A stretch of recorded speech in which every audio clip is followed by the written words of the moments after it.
ninka albaabka markuu ka furay ay wuxuu arkay wiil yar wiilkaas oo ahaan jiray 8 sano kadibna wuu aqoonsaday waa wiil yar oo dariskooda aadna u baqanayo si loogu caawiyo wiilkii ayuu wuxuu ugu wacay askarta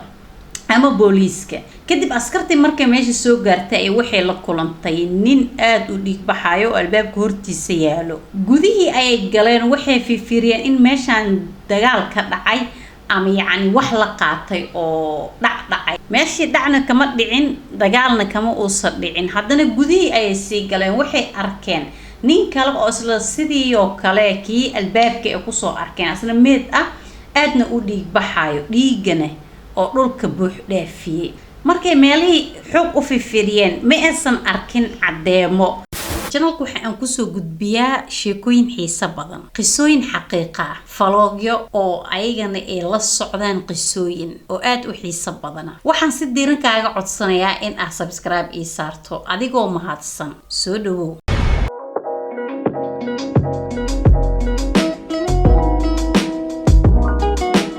السلام عليكم ورحمة الله وبركاته أصحابي القليقة ولكن سيو إذن الله أنا وعافمات قوامل بدوني ذا جبتم حني رجينا أنا ضيع عافمات قبطان سوري دباد ومركلي فيديو عسب فيديو كان أيام أنتو حايدون كوه هاي قصة أو ميد نحذن له سأوجدين كوب دين سامشان كعبي نورا برتصي ويال نورك أنت سدو ويريها يسدو وحنون بدنها اسم لها يسدو دعية هذا أمها سنتين إنه إلهي إيه عافيه أنا قد قلنا شيء كذينا jaraska ayaa la soo garaacay ama gambaleelka albaabka kadib ninka guriga iska lahay ayuu albaabka dhankiisa aaday wuxuu arkay wiil yar oo albaabka taagan ninka albaabka markuu ka furay ay wuxuu arkay wiil yar wiilkaas oo ahaan jiray 8 sano kadibna wuu aqoonsaday waa wiil yar oo dariskooda aadna u baqanayo si loogu caawiyo wiilkii ayuu wuxuu ugu wacay askarta ama booliiska kadib askartii markay meesha soo gaartay ay waxay la kulantay nin aad u dhiig baxayo albaabka hortiisa yaalo gudihii ay galeen waxay fiiriyeen in meeshan dagaal ka dhacay ama yani wax la qaatay oo dhacay meeshii dhacna kama dhicin dagaalna kama uusan dhicin haddana gudihii ay sii galeen waxay arkeen nin kale oo isla sidii oo kale kii albaabka ay ku soo arkeen asna meed ah aadna u dhiig baxayo dhiigana oo dhulka buux dhaafiyay markay meelihii xog u fiiriyeen ma aysan arkin cadeemo labada nin oo meesha meedka ku ah waxay kala ahaayeen Vincent Romero kaasi oo ahaan jiray 29 wuxuuna ahaa ninka guriga iska lahaa isla ninka kale oo meedka la ahaa ayuu asigana wuxuu ahaa Tamsi Roman oo ahaa 39 jir wuxuu ahaa saaxiibka Vincent wuxuu ka soo guuray xaafad lagu magacaabo San Carlos labadood ay waxay ahaayeen laba nin oo saaxiib ah haddana waxay ahaayeen dad isku shaqaa waxay ka shaqo gali jireen shirkadda korontada waa kuma wiilkan yar aabiisa qofka dilay yaa agoonka dhigay wiilkan yar yaa dilay labadan nin oo saaxiibada ahaa maxay tahay sababta loo dilay xaqiiqda meeshan ka dhacday haddii aad ogaataan oo aan idin sheego waa mid idin ka yaabi doonto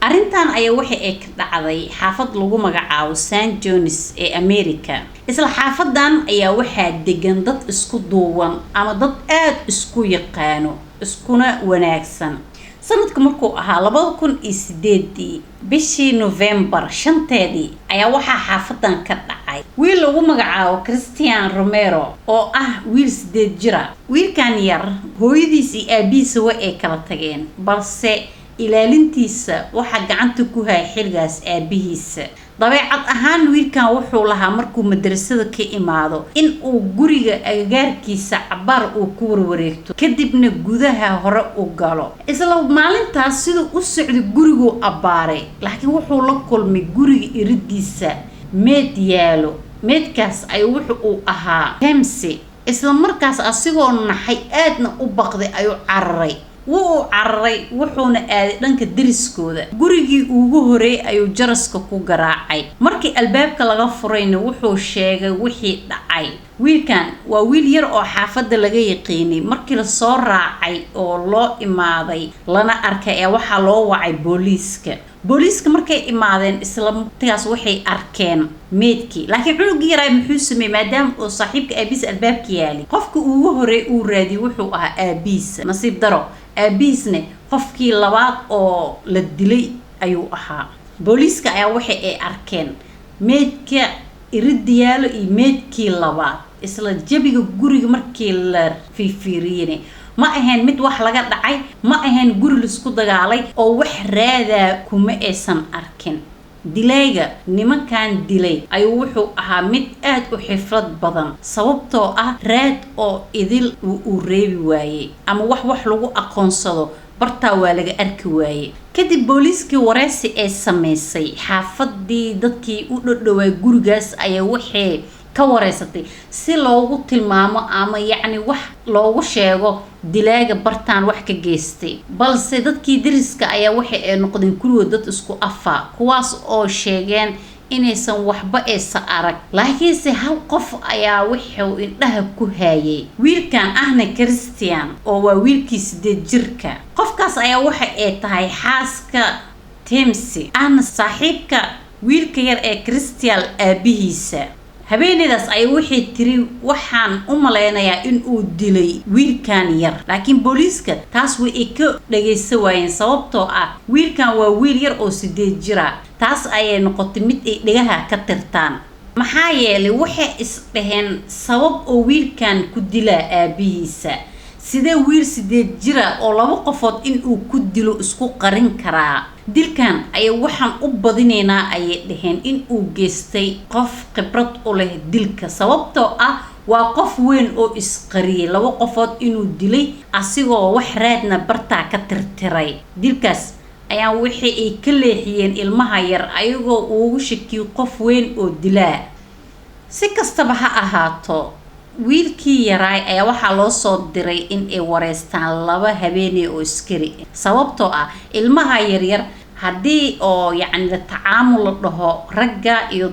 dumarka ayaa ugu wanaagsan labadii dumar oo askarta ahaayeen ayaa si degan waxay ku wareysteen Christian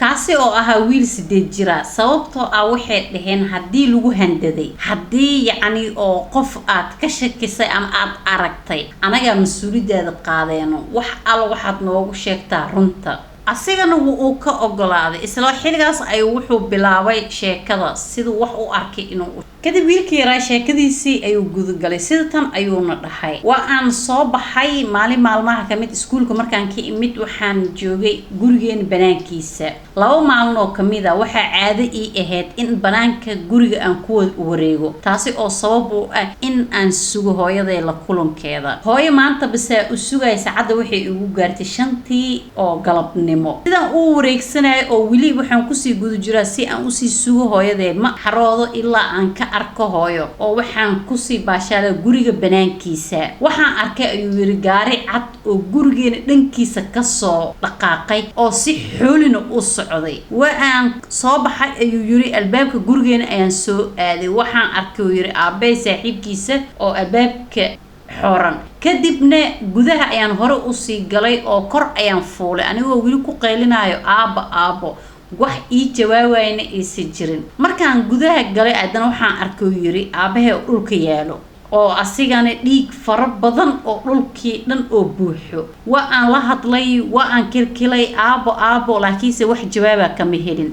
kadib markii nus saac amal aabay aan ag fadhiyay oo si kasta aan ula hadlana uusan ii jawaabeelin ayaan waxaan soo aaday ayuu yiri maama dariska ama islaan dariska oo aabi saaxiib la ahayd si aan ugu sheego wixii dhacay maamada uu soo aaday ninkeedii ayaa albaabka ka furay kadib wuxuu u sheegay wax walba sida uu u arkay isla waqtigaasna sidaas ay booliiska ku waceen isla wareysi ay wuxuu ku xusay gaariga aabiisa in uu baakibnaa guriga iridiisa laakiinse albaabadiisa albaab ka mid ah in uu furnaa wiilka ay booliiska hortiisa wuxuu ku fadhiyay cabsi laakiinse wuxuu muujinayay deganaasho si uu ugu jawaabo su'aal walba oo la weydiyo booliiskii ayagoo rabaan in ay su'aalo badan ay sii weydiiyaan si ay wax badan ugu ogaadaan wiilka yar ay waxay dhaheen yaa ugu shaki qabtaa in uu halkan geystay markaas ay wuxuu ku yirmay qofna ugu ma shaki qabo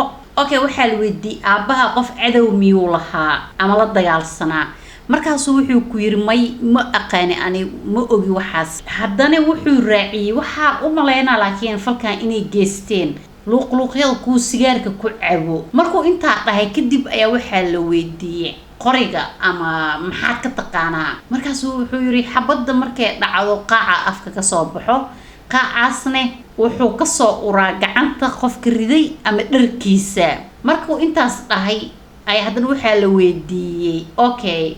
adiga xabad ma maqashayaa lahay markaas wuxuu dhahay may ani wax xabada ma maqal sababtoo ah markii la diray kadib laanba imaadaybo markii intaas la marayay anigaaba shakiib waa ilmo yar sidoo ku ogaaday qoriga xabada ka baxdo in ay qaac u daba marto isla sidaas oo tahay booliiskii way shakiyeen kadib wuxuu sii raaciyay wuxuu yiri waxa laga yaabaa aniga in ay korkeyga ka soo urto sunta ama qaaca xabada sababtoo ah markii aan imaaday horaan gudaha u galay oo guriga marka booliiska ayaa waxay dhaheen marka hadii oo korkaaga laga ursado ma laga yaabaa in laga helo riixada oo xabada markaas wuxuu yiri waa laga yaabaa booliiska taas ayaa shaki gelisay dambi baarayadii way ka shakiyeen hadalkiisii kadibna indhaha loo shitay wiilkan xal ma la yareysan karo markii indhaha loo shitay waxa la fiiri hadda runta noo sheeg sababtoo ah aniga beri waa soo ogaanayna markaan soo ogaanayna si xun ayaan u ciqaabi doonaa qofka falkan geystay hadii adiga shalay xabad riday hadda run iska sheeg markaas wuxuu yiri ani waa laga yaabaa inaan xabad riday laakiinse ani marka aan imid waxaan arkay aabe saaxiibkiis oo laba xabad lagu dhuftay oo dhulka yaalo aabeen hal xabada lagu dhuftay aabe aad u dhibanaay nolol iyo geeri oo yani dhibaato xun ku jiray ani sida darteed aabe laba xabad kala ku dhuftay si aan ugu fuudeedo kadib aabe u fuudeey laakiin dadka waxa geystay tuugadu dhahay aabe u fuudeena ma ahanay yani ma aanan dilin cunugii yaray oo loo soo waday in wax laga ogaado si dambiilaha loogu daba tago intaas amu wax arki awid loo wareesanay ugu dambeyn asigaaba qartaybo waa kan yiri anigoo guriga dhex fadhiyo ayaan waxaan sugay saaxiibka aabahe oo ah Timsi albaabka markuu ka soo galay ayaan xabad ku dhuftay kadib uu igu soo socday si uu qoriga iiga qaado midii labaad ayaan beerka u geliyay bartaas ayuu ku dhacay kadibna kor ayaan fuulay aabahe oo asigana xabadaha maqli laakiinse isle maxaa dhacay kadib aabaheena meeshiisa ayaan ugu tagay oo xabad ayaan ku dhuftay mar kale ayaan ugu celiyay meeshii ayuu asigana ku dhacay laakiinse waxaa la yaab leh cunuga yar oo reerkan baabi'i dambi la'aan sababta maxay tahay dilkan ay wuxuu noqonayaa wiilkii ugu da'da yaray ee faldambiyad geystay kana geystay Mareykanka wiilkii yaray mar ala markuu qirtay dambiga dhacay oo dhan ayaa waxa la go'aansaday ilaa mal xukumi kar waa ilmo yaray in la soo baaro sababta uu dilkan u geystay kuma sababi karto in si xun loola dhaqmi oo kaliya laakiin wax walbo in la soo ogaado hooyadii ayaa diiday ayadoo tirmay wiilkeyga ma sameeynin mana ka suurtoodo dhanka kale dariska sidoo kale ayagana way igideen oo waxay dhaheen wiilkan waa wiil wanaagsan dagaalka aan jeclaan buuqa aan jeclaan oo haddana aad u degan ayadiisa ahna aabihiisa maamada dhashay ayaa tiri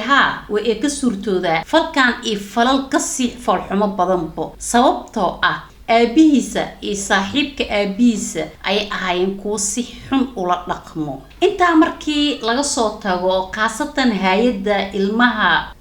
kontaroosho ayaa wax laga weydiiyay dhaqamadiisa haduu yahay mid xanaaq badan haduu yahay mid ciyaalka kala la dagaalo haduu yahay cunug yani mushakil fara badan geystay ayagana waxay soo cadeeyeen feelashiiso idil in ay yihiin kuwa aad u nadiif ah maahan cunug buuq badan maahan cunug dagaalamo maahan ilmaha dhibka geysto waxa la yaabay waxa ku kalifay in uu aabihiisa dilo garsoorihii kadib wiilkan yar maxkamad waa lagu xukumi waayay sababtoo ah wax ku kalifay ayaa la fahmi waaybo in uu filim fiirsaday oo isir wax atooraha sameeyay in maskixiyan dhaawac u gaaray oo la soo kulmay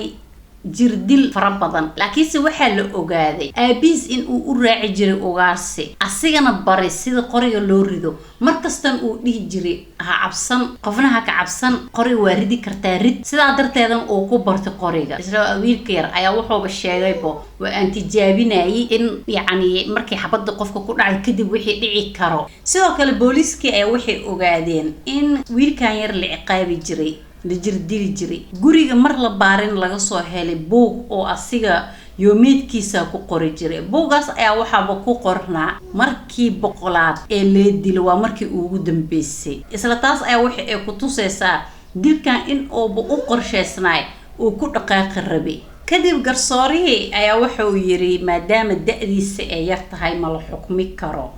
iska dawreeg fara badan ayaa wixii ka soo wareegatay 14 bilood taasi oo u dhiganto 2 sano sidoo kale dilalkii ayaa mid laga riday maadaama oo la dhahay uu yar yahay dilalkana ee kas iyo kama kala yihiin kama ahaan ayaa loogu xisaabay mid ayaa laga riday midna xukunkiisa ayuu qaatay xukun sidaa u weyn lama xukumin oo waxaa lala sugay ilaa iyo qaangaarkiisa kadibna waxaa lagu heshiiyay in la soo fasaxay laakiin inta la soo fasaxin ka hor ayaa sanad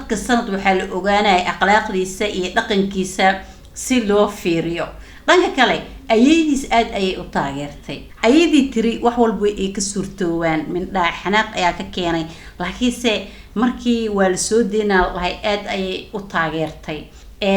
hooyadiisane dadkii ayaa laba dhinac u kala bixeen qaar ayaa waxay lahaayeen akoonkeed 24 saac waxa uu kusoo dhacayay lacago oo wiilka loo aruurinayay yacni